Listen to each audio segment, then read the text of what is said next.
And welcome back. You're watching Good Morning Jacksonville on this Tuesday morning. It's time now for your power block of nonstop news. We have new details concerning the president's administration and his son.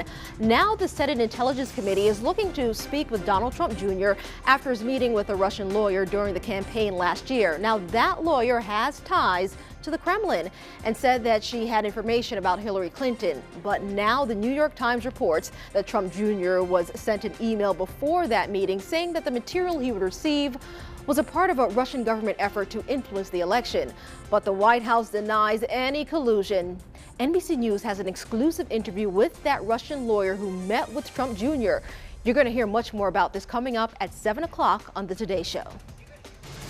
All right, also breaking from overnight as you're going to bed, we know a military plane crashed in the Mississippi Delta. We know 16 have died, and the details from there, well, that's just about all we can really nail down, at least from the military's perspective. Alex Osada has been following this all night and into the morning hours as well, trying to figure out the details because so many different variables can lead to something like this happening. You think first of mind would be weather conditions, and we know throughout the southeast there were storms, but over that much further west, not as bad. Actually, you were saying you're looking at some clear skies. Yeah, clear skies, about 3-mile-an-hour winds or so. But right. The thing that we want to talk about, think of air traffic as big highways in the sky. And over that part of Mississippi, there's not a whole lot of traffic, not a very busy airspace. But those planes tend to go towards the Gulf. They go towards New Orleans, and that appears just the direction that this plane was going in. But you can take a look at some of the video from the scene here, aerials of that C-130 that had crashed. It's a C-130 tanker, so it carries roughly 13,000 gallons of fuel, and that makes it a very dangerous situation for those on the ground trying to clean it up. And you can see those flames very high at that point. The Marine Corps actually tweeting out that there had been, quote, a mishap with one of their C-130 planes. Now, it led to 16 deaths, possibly, Lou, 16 Marines. Now, here's what emergency management out in Mississippi had to say late last night. We don't want nobody out there. You have fuel everywhere, so we don't want anybody without responders in the area or tampering around in the area. Officials do expect to have another briefing later this afternoon, hopefully, to get some more answers to this. And I know the FBI out there right now investigating as well, and as we know, the sun's coming up, so we'll learn a lot more with some daylight. Thank you, Alex. A tragic story there as well. 6:49 is your time for your top local stories here. Charges pending after a deadly crash in the Oak Leaf Plantation area Monday. An 8-year-old boy died after two cars collided at the intersection of Argyle Forest and Oak Leaf Plantation Parkway. A car that the 8-year-old was in was turning left when it was hit by another vehicle. A 9-year-old and a 28-year-old woman were also hurt here. A jury selection will continue today in the trial against a man who was arrested in connection to the shooting death of a child. Prosecutors say Maurice Mobley brought a gun into a home and an 8-year-old picked it up before accidentally shooting 2 other children. A 5-year-old in this case named Serenity Allen died after the shooting. Well, banding together now to save lives. Look at this, pretty incredible photos of teamwork. This out of Panama City Beach. Beachgoers formed a human chain there to rescue as many as 8 people who were caught up in the rip currents there Saturday. Each swimmer was pulled to shore by those bystanders. What a line there. Several had to be taken to the hospital, but what a great sign of humanity. Well, former Jacksonville Sun Giancarlo Stanton could not recreate magic in Miami last night, but he did just fine last year. I think he was due a little bit of a break. He was not out in the first round of the Home Run Derby, opening it up for New York Yankee Aaron Judge to put on a show and win the 2017 Home Run Derby. The Yankees are now the first team to have 4 winners of home run derbies. He did not come close to Stanton's record, who hit 61. Judge hit 47 homers last night compared to the 61 Stanton hit last year. However, Aaron Judge did put one out 513 feet, which would have just about hit Miami International Airport from the stadium there. Pretty long shot. Yeah, you're impressed with that. I'm impressed with this. Check this out. look outside this morning. Jacksonville Beach. Oh my gosh, it is gorgeous. Check this out if you have the time. I know you're rushing to get ready for work, but it really is a gorgeous sight to see on this beautiful Tuesday morning. We're going to turn things over right now to our storm expert, Mike Prangley. He has a quick look at what we can expect for the rest of the day. Good morning, Mike. Hey, good morning. And today, it's more about the beautiful sunshine out there, because as we look at our Jacksonville Beach summer camp forecast, no rain to worry about, and the difference maker is that nice fresh east to southeast breeze. So what that's doing is it's blowing the main storm zone well inland, so it's going to be tough to squeeze out much rain whatsoever as you head through the rest of Duval this afternoon. In fact, look at these highs back in the lower 90s, so we're used to that. But what's different about today is we've got much lower chances of rain. By 2-3 o'clock, just a 40% chance of a brief pop-up storm.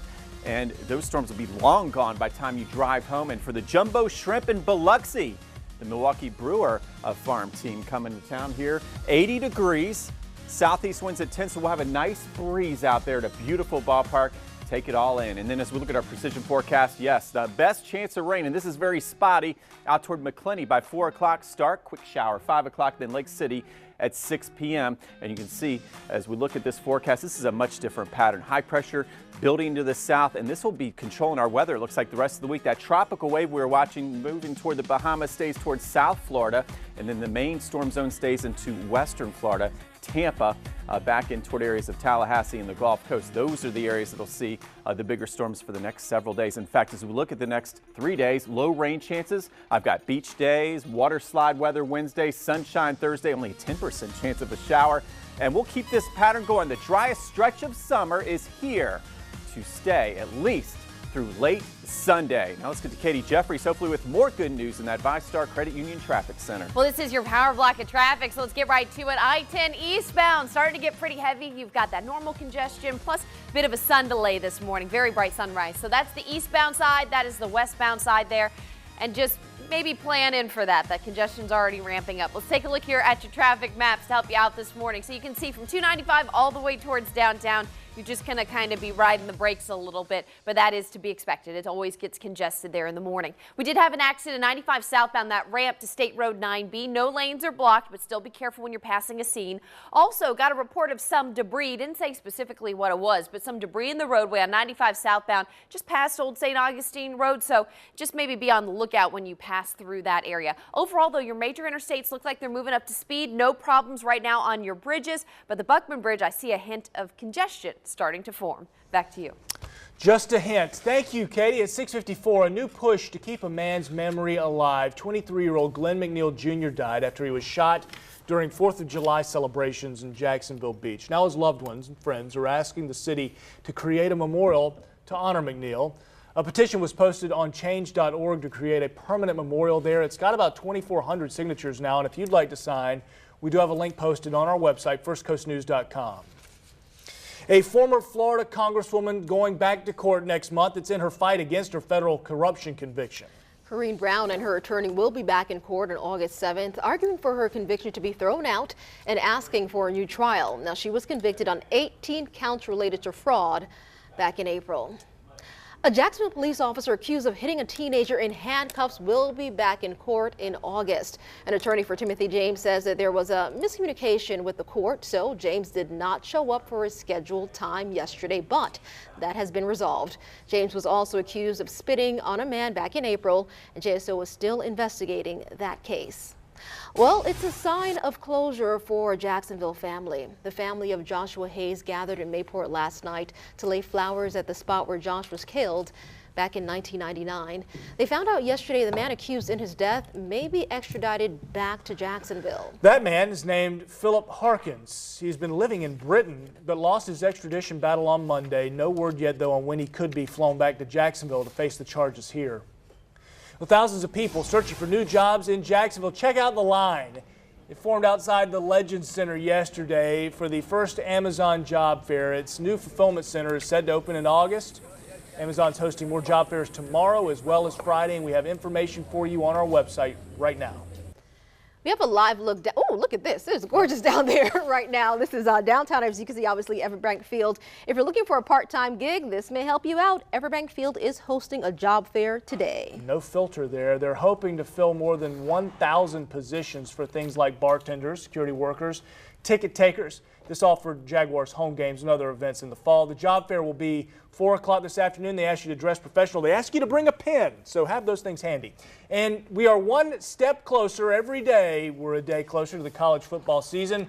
SEC Media Days continue today. We're going to hear from coaches from Florida and Georgia, as well as Vanderbilt and Mississippi State. And the First Coast Sports Team will have the updates throughout the day and the week as well. All right, Mike Franklin. Ready for football, that's for sure, Yeah. and hopefully ready for some sunshine today. Definitely. I mean, we're talking a bright, beautiful Tuesday for most of us.